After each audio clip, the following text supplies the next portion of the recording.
Live from Animal Kingdom, it is the Carla Show. Hello. Hello. There might be some more up here by the water.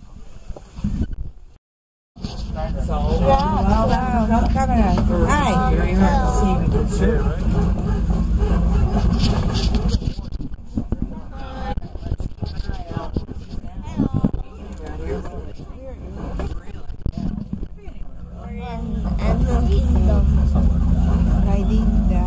We're going to be passing by some large cones of earth. Cone of earth is termite mounds. They're as hard as concrete. Elephants love to scratch on them. Wears them down. Makes a nice mound for a small animal to stand on top of it. For a pair of tall grass easier. Don't worry about her. I'll worry about her.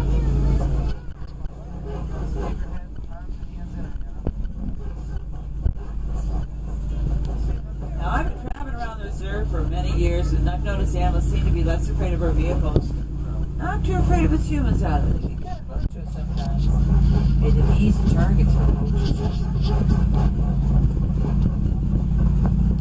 Looks like there's some animal activity with them. Do a little traveling to see them, though. Most of the animals, some of them do help and create the look of the savannah.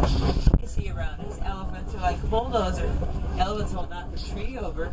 That's going to let grasses start growing. Giraffes are like pruning shears. They water underneath these trees, getting the leaves, letting the light shine. Larger animals like antelope and wildebeest will mow grass down when it's too tall. And a little animal like a Tom's gazelle or warthog will trim up all the edges. Balanced natural system. Plenty of food for all the animals here. Now look at all the animals on the hillside coming up. I see some white-bearded wildebeest. They're the animal that's gray and black, and that is the largest land migration of animals up to Africa. White-bearded wildebeest, they've estimated their numbers to be about 1.5 million that migrate through Africa every year. And I do see two little tiny Tom's gazelle. They're tan, they're over there on the right.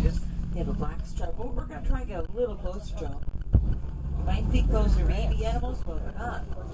Those little Tommies weigh 60 pounds. Those are adults. That's the adult size. Tom's gazelle is the second fastest land animal. They run about 50 miles an hour. And they're pretty calm about it. There are many different animals. Like Those are the baby gazelles. All those Tommies, their eyes are little on the side of their head. Yeah, side of their head, they can see an animal sneaking up behind them. Tall giraffe is directly ahead of us. Directly ahead, right up ahead. Yeah. Cattle up ahead too. Oh boy, huge horns. That's Angolan cattle. Or get closer. Angolan cattle are also known as Wachisi cattle. The Wachisi tribe domesticated them. Now the horns can grow 5 to 6 feet in length, male and female. They both have the really long horns. Look at the wildebeest. Now there's giraffes out here. They're over there on the hillside and the concrete. That giraffe that you can see pretty well. Yeah, look at That one is, let's see, that's a reticulated giraffe. Reticulated giraffes are about 18 to 20 feet tall if it's a male. Yeah, if it's a male giraffe, it's about 18 to 20 feet tall. There's also a Maasai giraffe out there. Maasai giraffe are about 16 feet tall, though their pattern is a little different. The pattern on their body is more of an edgy, leaf-shaped spots. Yeah. And Maasai giraffe is a subspecies of the giraffe family. These giraffes can weigh between 1,000 and 2,000 pounds. That is another reticulated giraffe. They're named after the Latin word reticulata. It's 4. 1, 2, 3. So it's up through an N on their body. Yeah. Giraffes eat 16 hours out of the day. They have a long tongue. It's kind of black and blue. About 18 inches long, too. They are easily attacked by a predator when they lay down or bend over to drink the water. So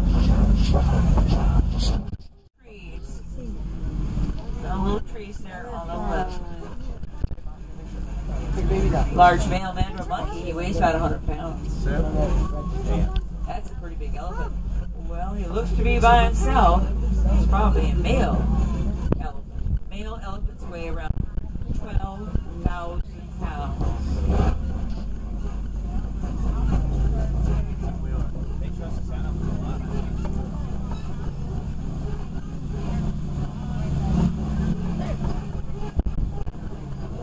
Check it out. That's a good picture right there. Beautiful animal. You can imagine that animal was 200 to 300 pounds when it's born. Wow. Yeah. That is a big baby for a female to have. Yeah.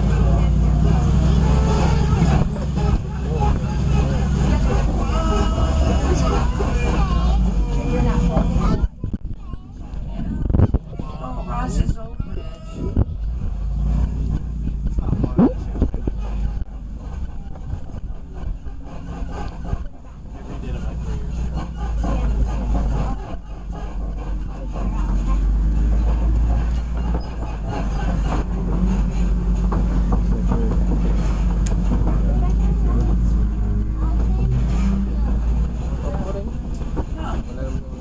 Fix lang. There we go. I'm a rickety bridge. Thank you, Rosa.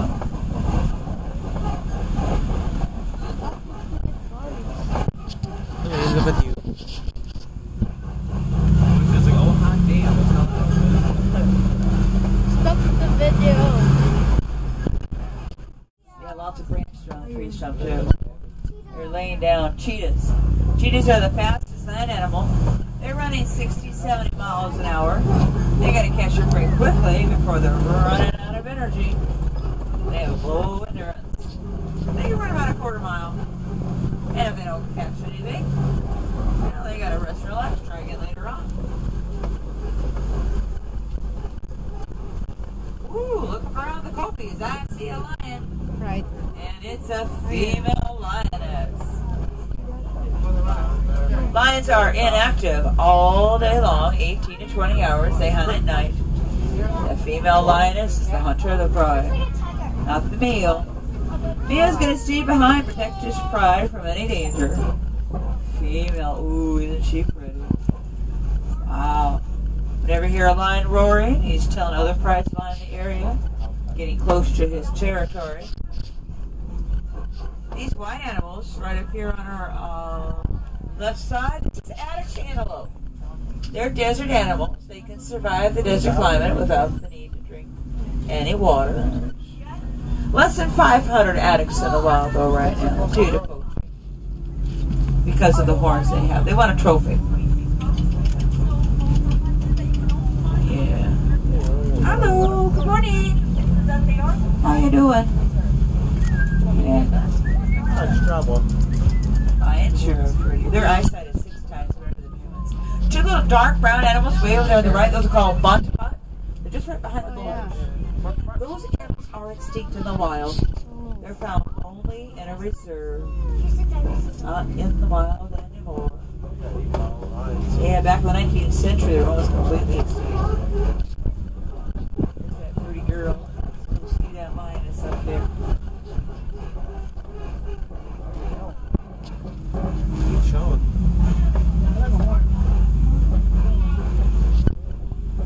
Their eyes are enormous.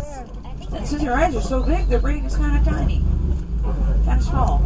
So their eyes are actually bigger than their brain. They're not the smartest bird, I found out. Yeah. They like to stand in the road sometimes and just look at the truck.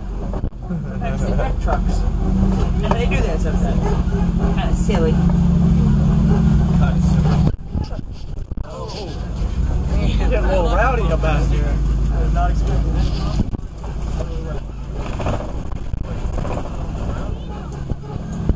Well, looks like the reserve is getting ready to reintroduce even more animals into the local ecosystem. Word has it the reserve are planning to bring the savers in this area and clearing this size to give the animals plenty of room to thrive. Oh no! I don't know, we might get wet out here. Oh, we're definitely. I hope not. reintroduction efforts in Africa focus on bringing back animals to the area where they once roamed but no longer do. Often the animals were forced from their territories by local livestock farmers who needed vast amounts of land. Now, let's hope more of our land in Africa is turned over to reintroduction efforts. Now, sharing your homes with some of these animals we've seen is not without challenges. Wild predators threaten the lives and livelihoods of many people living in reserves, and the wild animals historically have been a source of food for many people. There are many organizations working with local residents that live near reserves how to better provide for their family as an incentive to refrain from poaching the animals to make profit from them, also to better educate them how they can coexist with the animals that live near their livestock. Now, in the end, the goal of conservation